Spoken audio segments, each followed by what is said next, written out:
Hello, Batman fans. Welcome to another episode of BatTalks, and I am your host, Shibby Shibs. My guests tonight are Makeupmommy77 and HamukaNuka. Tonight's subject is, what rendition of Harley Quinn do you love? We're going to start off with Makeupmommy77. Okay, so I feel that Tara Strong makes the best Harley Quinn, only because I feel like the original was too plain.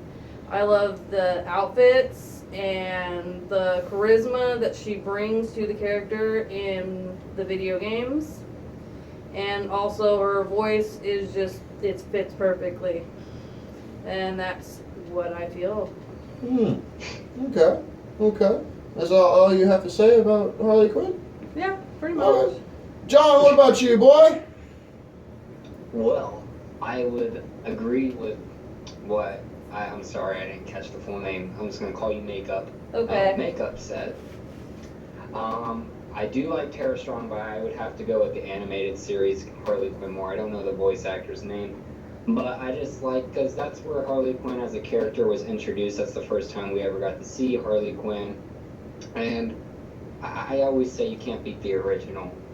Tara Strong though does an excellent job as Harley Quinn, no doubt in my mind. She's done that role a lot of justice, and she's now become like synonymous with the role of Harley Quinn. Oh, yeah. So yeah, I'd have to agree with Makeup, but I also have to say that I'm more lenient towards the original Harley Quinn. Good. And that's Good. my opinion. Gotcha. That's awesome, honestly. I mean, I love Harley Quinn more than anybody. I mean, as you can see behind Makeupmommy77, I love Harley Quinn. Harley Quinn has always been a very impactful character for me, simply because she's been a hardcore female role in a DC universe that does not have many female roles. One thing I'm going to go ahead and say into this, and along with HamukaNuka had said, is that the original Batman series was very into Harley Quinn. Paul Dini is the creator of Harley Quinn. He was actually a creator in the Batman animated series, and that one was actually voiced by Arlene Sorkin. She was the first ever to be on the scene to talk about, to voice act the Harley Quinn that we all know and love in the Batman anime series. We also know her from Batman Beyond as Return of the Joker, Harleen Quinzel, where she's taking the Dee twins from the very last scene out of prison. She's in a couple of my favorite Batman games as Harley Quinn. She voiced Harley Quinn right when the appearance was happening and everything, and she did an excellent job. And then Tara Strong came in very strong into the voice acting of Harley Quinn and everything too.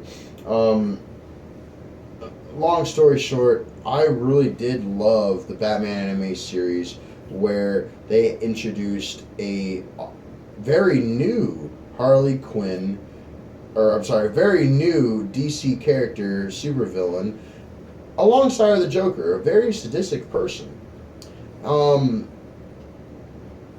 But long story short, I just wanted to go ahead and say that I am very involved with Harley Quinn. She's my favorite supervillain / anti-hero.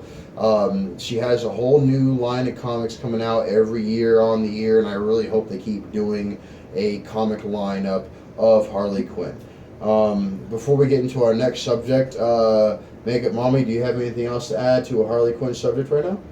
As far as the comics go, I love that they've given her her own storyline, whereas she was always continuously attached to the Joker when she's such a dynamic character that I love that she has her own storyline. Awesome. HamukaNuka, do you have anything else to add? First, I want to say, I'm sorry I called you Makeup. I thought that's what he said.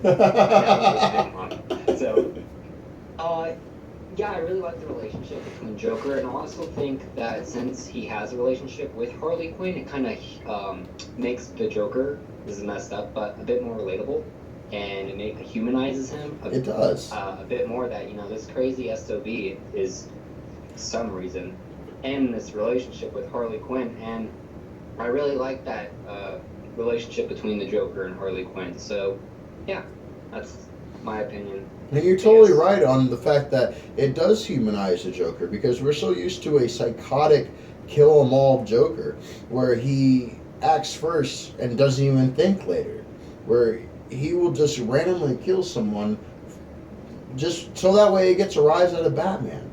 And I really think that the Joker really just went out there and really extended a bridge to Harley Quinn.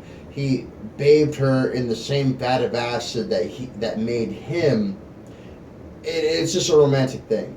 Now that's what's going to bring us on to our next subject, is Margot Robbie being the next Harley Quinn. The first ever live action Harley Quinn. That is a insane big deal for just about anybody. Like, look at the very first live action Green Arrow back in Smallville. Look at the now Green Arrow that we know and love as Oliver Queen today in the episodes of Arrow. All the realistic versions of Gotham that we're seeing in villains and stuff. And honestly, as a side note, I really hope that they do show a live-action version of a very small Harley Quinn in Gotham. And I hope that happens. I really do.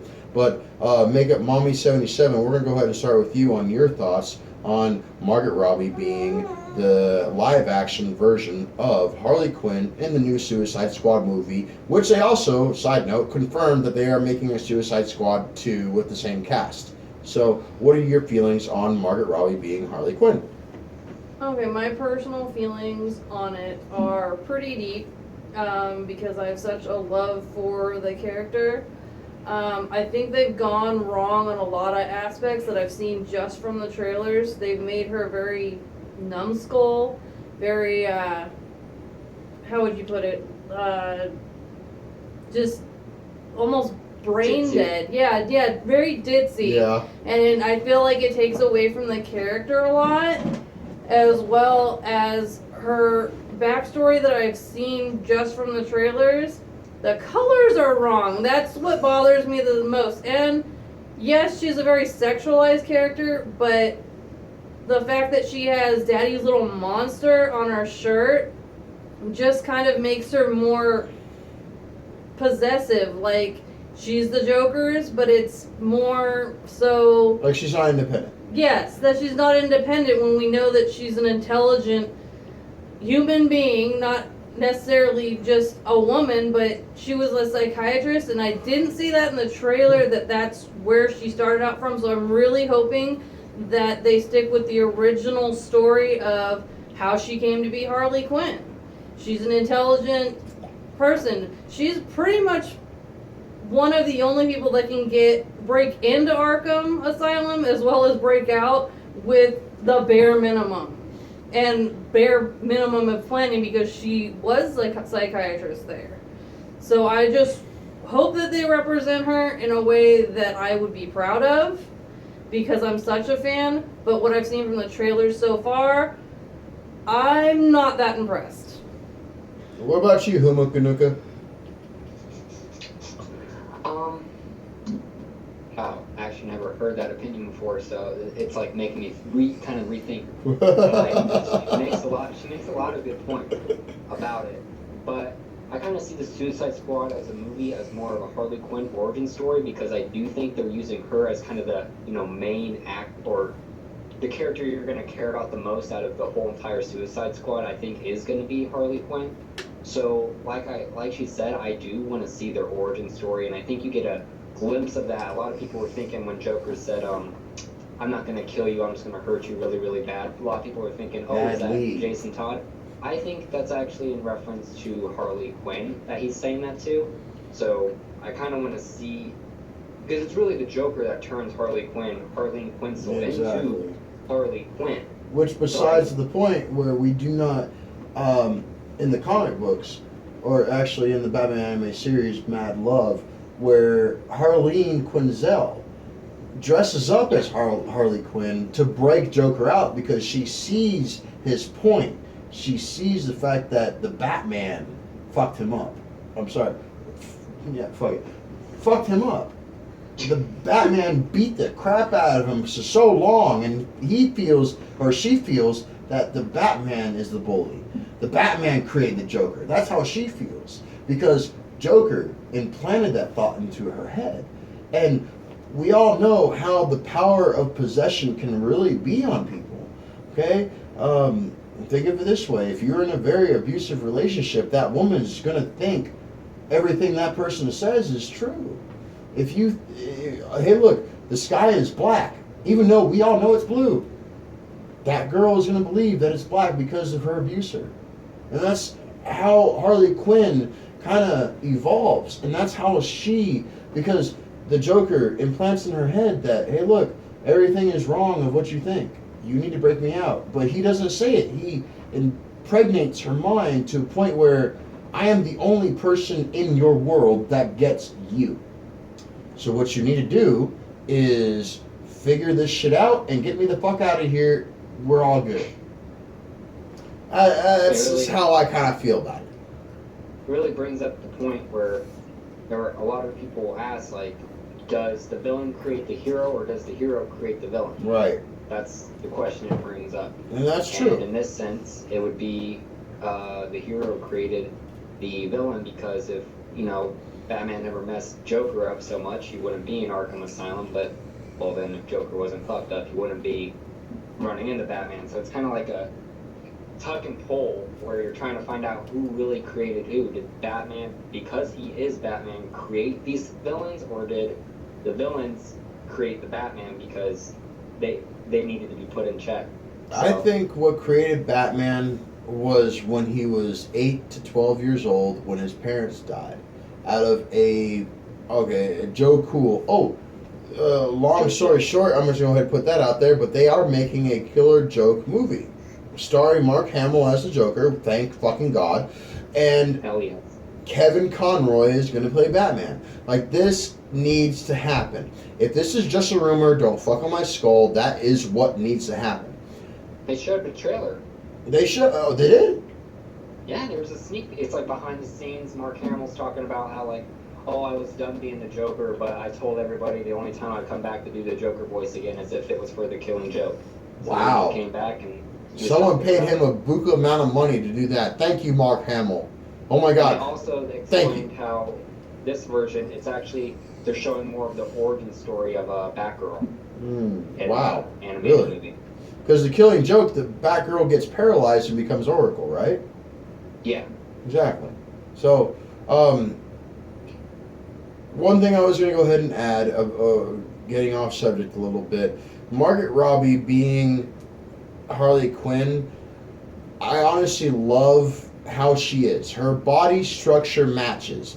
Because Harley Quinn, in the original comic series, the original animated series, she was portrayed sexual. She said that the best weapon to get into a man's mind is being sexual. And this was on a fucking kid's cartoon, for God's sakes. That kind of blew me the fuck away for a minute. Was like, oh, okay, so you're gonna just dress all sexy and whatever? Okay, great, grand, wonderful.